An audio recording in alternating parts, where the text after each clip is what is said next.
what is there to lose? Every second you're there, you're gaining something. There's nothing to be lost. You know what I'm saying? Like, nothing to complain about. Like, I can't think of anything that I would find stressful or anything that could bring me down. At some point, someone convinced you that joy was the reward, that you had to earn it, that it came after the sacrifice, after the grind, after you'd proven you wanted it badly enough. And until then, enjoying yourself was basically just evidence that you weren't serious. So you learned to wear the suffering. You stopped doing things you loved the moment they started feeling too easy, too fun, too much like you weren't really trying. You told yourself that the people winning were the ones willing to go through more pain than you, and you started measuring your commitment by how much it hurt. The problem is, you've been watching the wrong thing. You've been watching people suffer and assuming the suffering is what got them there, when most of the time it's just a side effect of caring about something. And there's a massive difference between those two things, between doing something hard because you love it and doing something hard because you think the hardness itself is the mechanism. One of those produces the best work of your life. The other one produces burnout, and from the outside they look identical, right up until the moment they don't. Elisa Liu won the US Figure Skating Championship at 13, became the youngest national champion in the history of the sport, and from that moment, the machine closed in around her. Coaches, federations, schedules, expectations piling up on top of each other. She was talented enough that the results kept coming.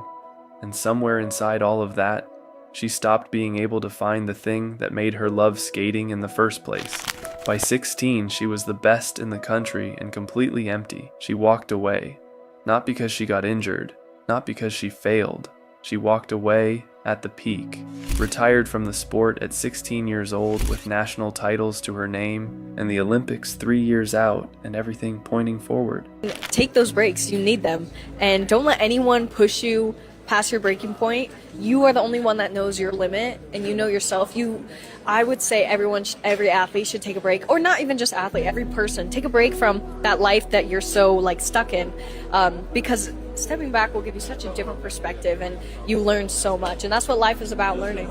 She enrolled in university, hiked to Everest Base Camp, picked up photography, developed her own sense of fashion, her own taste, her own way of seeing things, started building an identity that had nothing to do with a sport. For 3 years, she just lived like a person, while every competitor she'd left behind kept training every single day.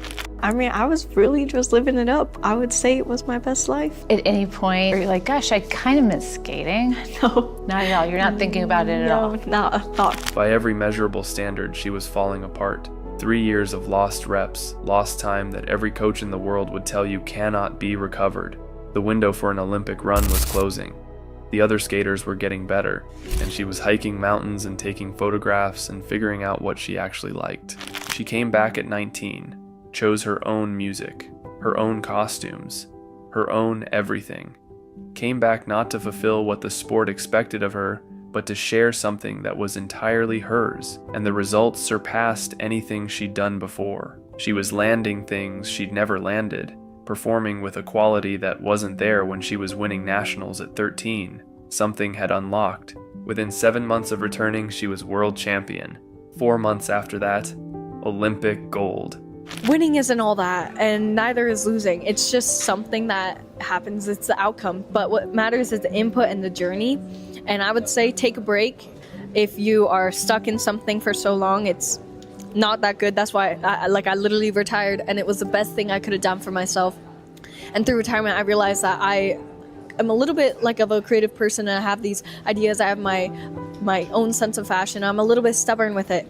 And so I came back to share all of my art, and I love to dance. I love choreography, moving to music, and I do it by on my own terms. No one tells me what to do, and I take breaks even now.